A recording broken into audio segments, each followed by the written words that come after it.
well. Let me adjust the framing a bit so that everyone gets a good view before we head off here. Alright, so looks good. I'm actually set my camera to ultra wide angle today, so you might see it as a larger view today. I think it's nice. So yeah, let's go.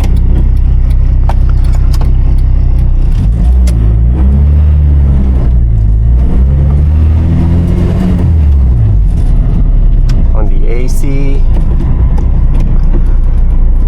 So the previous video, I actually fast forward the footages a bit because yeah, it's quite a boring drive to see me being stuck in traffic, right?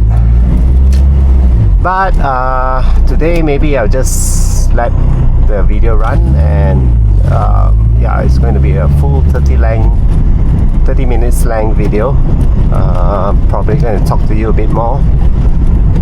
I'm not sure what topic I'll talk about, but let's drive and see what happens.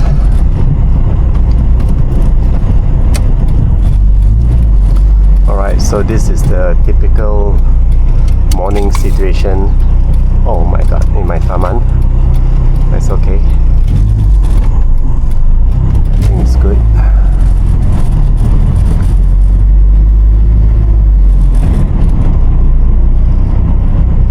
So the weird thing about my Taman is Taman is the place where we stay.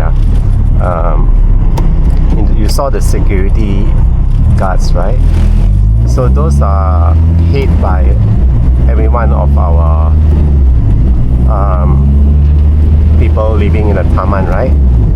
So most of these community things are actually funded by a society that they form together, and yeah, so they group guys together, they vote for whoever that's in the community member, they collect monthly sort of like fees from all the people living there so that they can fund the security guards, can fund the facilities of the barriers and the cameras and all the system that they have.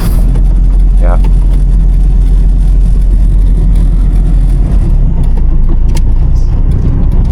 The only difference in my Taman is like the community members, the ones that are actually being the working committees, right? A lot of other places, it's all on free will and how to say,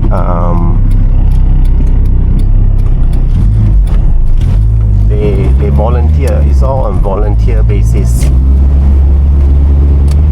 So they actually volunteer their time and their effort to do this. But in the place we are living in, the community members actually take salary, which I find a bit weird. So if you guys are living in Malaysia and living in a community like that, and you pay your security fees, do your committee members actually take salary, or are they just purely on voluntary? You know, like I know a lot of my neighbors, other Taman, right, other places, they are purely voluntary, so they don't take salary. The committee members don't take salary, but my place, they take salary, which I find a bit weird, because shouldn't this be voluntary work? I mean, the money collected should be used fully to pay the security guards, pay more guards, I guess, and having better security for the whole community, right? Anyway, so I'm just finding new topics to talk about while driving. I hope you can hear the car is very loud inside the cabin.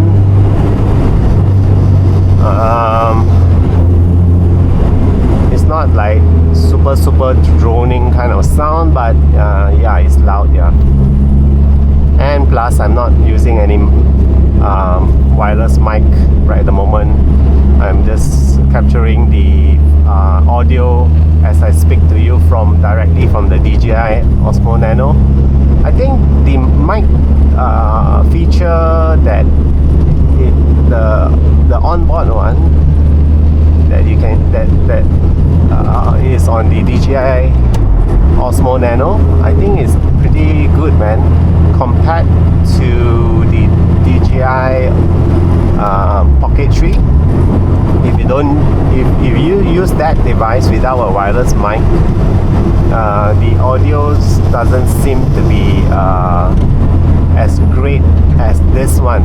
This one, I find that the mic actually works very well even without the DJI wireless mic attached to it. It still works pretty well.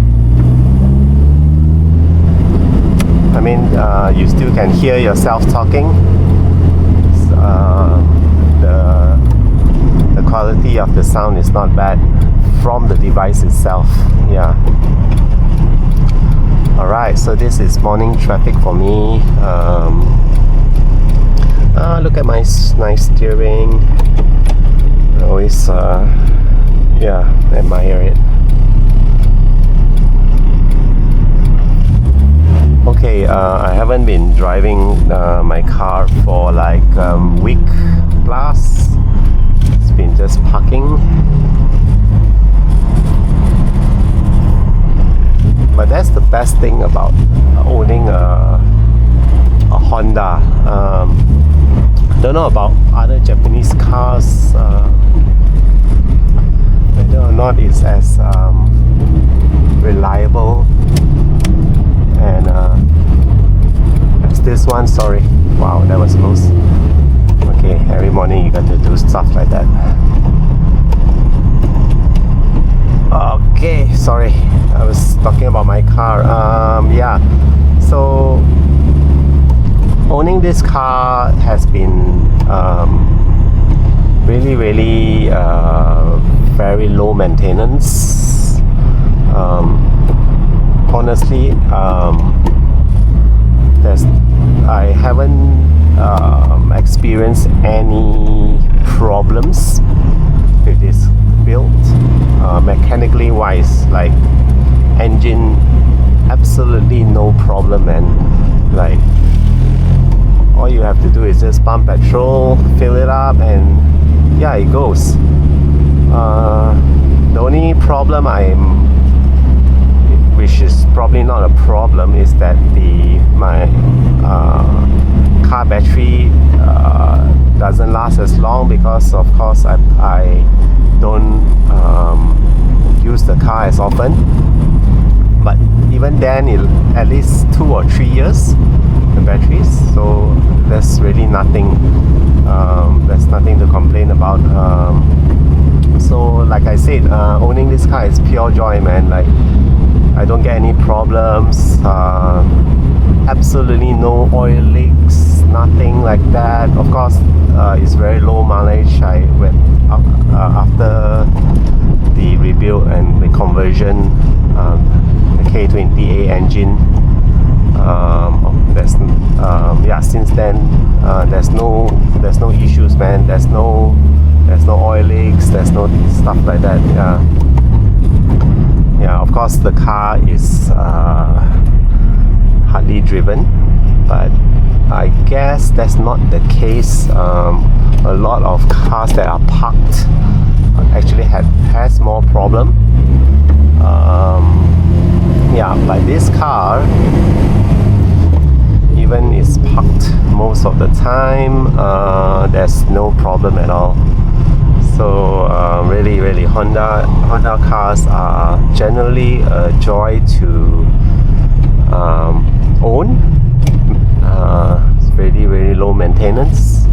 I think that's why when you look at the market, Honda cars are especially for JDMs like this, the value of it is somewhat higher than some other cars, like because I guess the cost of ownership plays into the pricing of the car as well. Because if the car is going to be like hell to maintain, like after buying it, you're going to be really spending a lot of money repairing it, or even maintaining it, right? So if the cost of ownership is high, I guess it plays in the part of the second-hand value of the car. So that's why you see Honda's JDM models, right? It has high resale value, partly because the car is really reliable, low maintenance, and it's not like it's not a sports car. You get really good performance out of it, and it's not like you got to handle it like baby it all the time, you know. You can actually red line it, you know, whack it on track, drive it like you stole it, you know, and the car absolutely has no problems at all. That's the fun part about owning a VTEC engine.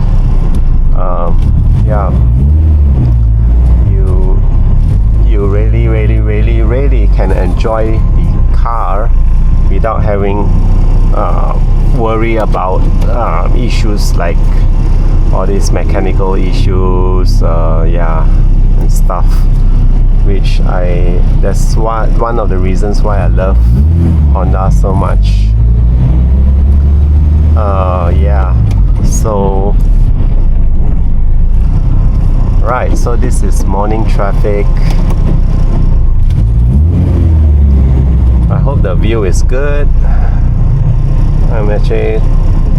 Oh, one thing I noticed about the DJI Osmo Nano is that it has a very good HDR kind of image quality, video quality, whereby a lot of times when if I capture using my Pocket 3, right, when the windscreen is where the sun comes in, right, is where it's very overexposed, and inside the cabin it's dark, right? So when you have these two situations, you can't get both in focus. You either see the inside or you see the outside, right? So if you see the outside, your cabin view is totally dark. Yeah. So but with this action cam, with I don't know what kind of technology they use, that HDR technology, right? Even when there's a overexposure on the windscreen coming in and underexposed on the car dash, you still get two very nicely exposed scene, like what you see now. Of course, now the screen here is not too bright, right? But it's still okay. But on a really sunny day, you still get a very good balance. The HDR, the video quality is amazing, man. I don't know how they do it with this action cam, but yeah, it's amazing. Alright guys, I'm just talking to you while driving. I don't know what I'm talking about. I'm just randomly talking about stuff to entertain you while we test out the DJI Osmo Nano, whether it overheats at 4K 60 frames per second at high bitrate. So a lot of I got some question asking me, hey, is your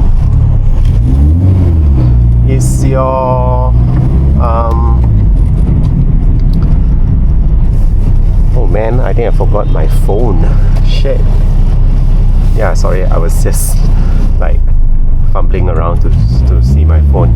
Anyway, yeah, somebody asked me if what's the weather of when I'm doing the test